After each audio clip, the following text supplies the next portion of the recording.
free speech. That is the issue that a lot of people are hanging their hats on Robert F. Kennedy Jr.'s candidacy for. They're saying, well, I don't like Donald Trump because of such and such issue, but I'm going to support Robert F. Kennedy Jr., who's even more of a hardcore authoritarian in other ways. But what about the speech laws that they're posing in the United Kingdom? Are they really going to turn redcoat and bring the Sith of the UK over here to arrest Americans if we violate their speech laws? I really don't know.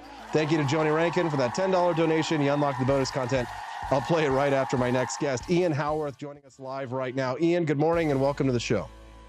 Good morning, Austin. Thanks for having me. Thanks for coming on the show. We appreciate you very much, Ian.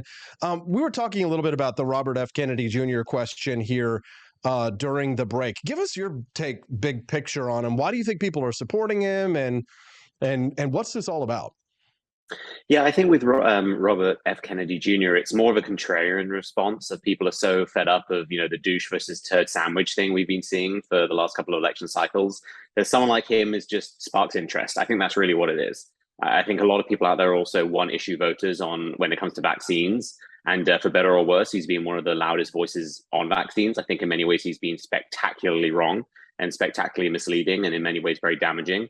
That was my criticism of a lot of the broad anti-vaxxer stuff that came along after COVID-19, is that you can be anti the COVID vaccine because the COVID vaccine does not work. Like it quite obviously does not work. You've got the response of, thank God I was vaccinated because now I'm slightly less sick than I otherwise would have been from this completely non-dangerous virus, unless you're over 80 years old, obese, and you have comorbidities, things like that.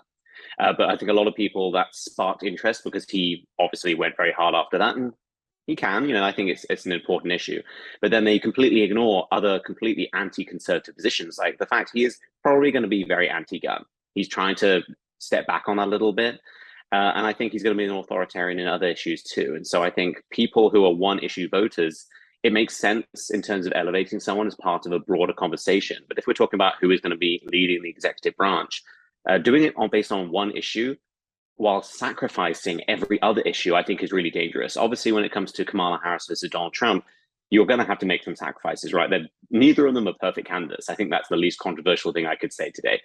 But in terms of who's more conservative, Donald Trump is obviously more conservative. He might not get every single box ticked for you, but he's going to get more boxes ticked than Kamala Harris ever will. And so it's kind of the same response I see when conservatives are coming out saying, I'm so conservative, I'm voting for Kamala Harris. Like, okay, so you're voting for communism because you think Donald Trump isn't conservative enough. Makes no sense. I think that's kind of the thought process when it comes to RFK. Yeah, I've seen a lot of people out there who have taken this position. Did you see David French says he's voting? He's voting for Kamala Harris to save conservatism from itself. What the hell? What is that? Take enough money from New York Times, you will do anything. Good point there. Yeah, he could be getting paid off. But I honestly think that Trump derangement syndrome is a very real disease for which there does not seem to be a vaccine, unfortunately. But if there were a vaccine, then it should be mandatory. Thank you to Courtney Conover joining us for the donation to help us get over the bonus content edge. We will play that content after our interview with Ian. Ian, this morning I've been playing this kind of like cheeky clip that tells the true story of the founding fathers fighting against the British as Liberty Jedi and Sith using lightsabers, and it's all been a lot of fun. But it was very much inspired by a lot of recent conservative and libertarian angst that we Americans are feeling from our friends, quote unquote, across the pond who are threatening to arrest Americans, Ian, if we violate the UK speech law. I mean, literally threatening violence, meaning extraditing us violently from the United States to the UK if we violate their speech laws. Now, I notice, Ian, you have a bit of an accent, so I wonder where you stand on this issue. Yeah, I think it's appalling. It's honestly one of the most disgusting things I've seen in a very long time. I think if you look at what the United Kingdom has done in world history, what they've achieved, the kind of freedoms they brought to parts of the world, ending world slavery. The United Kingdom stood alone for really the first part of World War II against Nazism and fascism in Europe. And now there are a bunch of overweight dweebs who are bowing down to radical Islam while arresting grannies for saying the wrong thing. I think it's absolutely appalling. The country that in many ways brought us free speech is now throwing it down the toilet. I think it's absolutely revolting to watch. it's difficult because it's so laughable, the idea of them threatening to extradite Americans.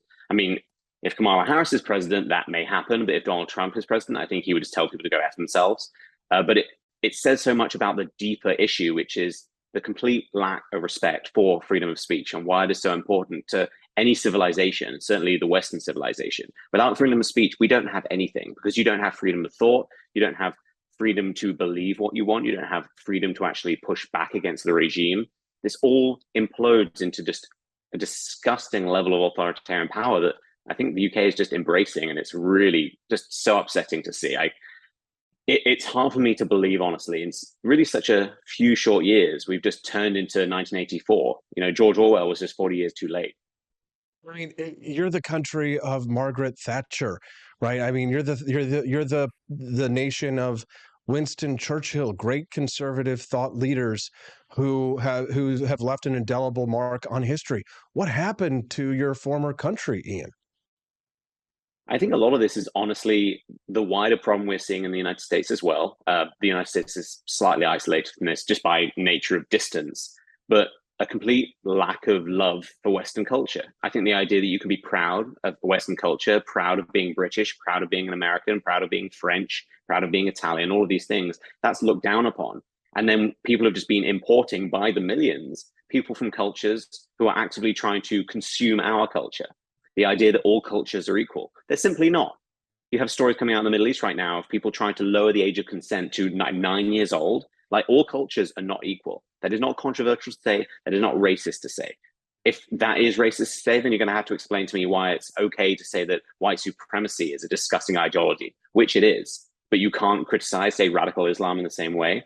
But a lot of this is a fear of being politically incorrect, a fear of saying the wrong thing, a fear of offending the wrong people. Meanwhile, people are coming in and laughing at us behind our back while they're taking over Western culture, and we're handing them it on a platter. I think that's the really appalling thing. It isn't even a battle. I'm certainly not calling for violence or riots on the streets. I think that's part of this conversation we should also have.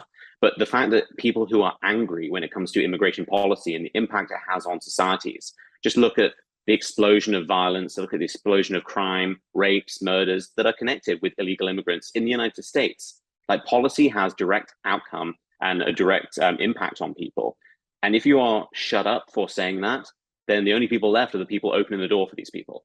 Yeah. And what's happening in the UK is what could happen here in, I'd say, 10, 15, 20 years time, perhaps, is that if you get rid of free speech and you really justify fascism, which is what this is, you justify fascism under the guise of not hurting people's feelings, you go down a path that it's very hard to come back from. Yeah, I think right-wing protests like this are pointless unless you actually have some kind of a plan to overthrow your government, because what they're going to do to you is what they did to the January 6ers times 10. I mean, the UK government has been clamoring for an opportunity to clamp down on the political opponents of the UK government, and now they've got the opportunity to do so. And I imagine that a lot of these people who were involved in the UK protests and riots are going to go to gulags here very soon. But Ian, I've got a two-part question for you on this one. One, are things like this the reason that you left? And two, isn't it a problem that if people who believe what you believe leave the UK, that it's only going to get worse? Yeah, I mean, this isn't the reason I left, because I left to go work in software engineering. So it was primarily a matter of just opportunities here were better. It's certainly a reason I will never go back to live there, because I think once you've experienced actual freedom, you can't go back, right? It's something that you couldn't imagine leaving. You know, I love visiting England. I have family and friends there and love to go back. But there's a huge difference between visiting somewhere as a tourist and living there. And I think the kind of freedoms you have here don't compare to anywhere else. Like, freedom in America is really incomparable to the lack of freedom in Europe we're seeing. But in terms of like where this is going, I think a lot of this does hinge on people leaving, but it's also the right people standing up. A lot of this, I think a lot of people incorrectly blame individuals for this kind of problem, when really this is a failure of leadership. This is a failure of conservative leadership in the UK. And I think my criticism has been for a long time that people like Tommy Robinson, for example, Americans don't really know who he is. Let me tell you, he is a piece of crap. He's a terrible human being. He was a leader of a white supremacist group in the United Kingdom for a long time. He intentionally fuels violence and fuels hatred, fuels rioting, all this kind of thing. And often from Spain or other holiday places that he's going, he intentionally tries to get arrested and then plays victim. He's a bad character. But the problem is with someone like Tommy Robinson, he didn't just erupt in a vacuum. He is a result of fecklessness and weakness on the broader conservative side who have just stood back and let this conversation be taken over by someone like Tommy Robinson. So if you're someone like me who doesn't like Tommy Robinson, but you're not speaking out against attacks on free speech, attacks on Western culture, then you don't really have a leg to stand on because you have completely abandoned this debate to the worst people. In the same way that moderate leftists in England or classical liberals have completely ignored the defense of Western culture, they are to blame for the radicalism on the left. And I think a lot of conservatives in the UK, specifically conservative leaders, I mean, they had conservative power in the UK for well over a decade. And what did they do with it? Nothing, absolutely nothing. What they did is they slowly eroded the image of what it is to be conservative, even British conservatism, which is nothing like American conservatism. And then they handed power to the Labour Party, and goodness knows how long they'll have it for. And look what has happened in just a few short weeks. And so I think a lot of this, individuals, I completely understand if you're an individual person leaving for a better life in you and your family. I think everyone should do that if they're able to. But I think a lot of this, I point the finger squarely at leaders who have failed for decades to stand up for what is right and to say the difficult thing, because it's difficult, it's uncomfortable. But if you're not willing to say the truth in a position of leadership, you do not deserve the title of leader. Ian, is one of the solutions to this what Donald Trump is proposing here in the United States, mass deportation? I think it's going to be part of it. I think mass deportation is one of those things that sounds so ideal, right? If you could just click your finger, it's like, I want to ban gun violence. I'm just going to click my fingers and ban guns, right? That's the policy the left love to push. How you actually do that is a very difficult thing. Like, how do we deport millions of people? Well, I think one thing we have to do is actually be trying to focus the idea of who we are deporting. I don't think we should necessarily be deporting people who have lived here for years, who have been working hard and paying taxes and all those kind of things, because I think they've come here for the American dream and they're assimilating to American culture, which is to contribute and to work hard for you and your family and to contribute to society. I think the big problem for me is the people who are coming here because they want to take advantage of the welfare state, which is growing at ridiculous rates in the United States. They're coming here because they want to engage in crime. They're coming here and then immediately engaging in things like rape and murder. Those are the people we should be deporting immediately. And then we should be having a broader conversation about, well, if you skipped the line and you arrived, say, 6 months ago, I think you should be deported. If you've been here for decades, I don't think you should be, because I think a lot of this, there is a humanitarian level to this, right? Where we should have empathy for people and understand that there are broad differences within the so-called illegal immigrant community, where we love to focus on the evil side of it, the murderers, the rapists, the drug dealers, etc. But there are plenty of other people who just want to be left alone and work hard and don't want to take anything from the government. So I think a lot of this should be acknowledging that illegal immigration is illegal. We should also be acknowledging that we should be bringing people here who want to be Americans, who want to contribute to America and want to find their own American dream. We should not be bringing people here who want to be handed everything, squeeze everything from America they possibly can, and then turn it into a third world country at the same time. I think that's the differentiation for me. Ian, these are great POVs. What are you working on these days, Ian? And where can we find out what you're up to these days? Yeah, so obviously I'm talking a lot about anti-Semitism, what's going on in the Middle East. It's really my central concern with the election. I think a lot of people are talking about other things that do matter, like inflation, spending. But for me, when it comes to the executive branch, it's all about foreign policy. So that's been my focus for the next couple of months, is trying to really argue why Donald Trump is the obvious choice. If you want more of the world on fire, vote for Kamala Harris. And that's pretty much the way I can sum that up. But I'm doing a lot of writing for my syndicated column and also my Substack.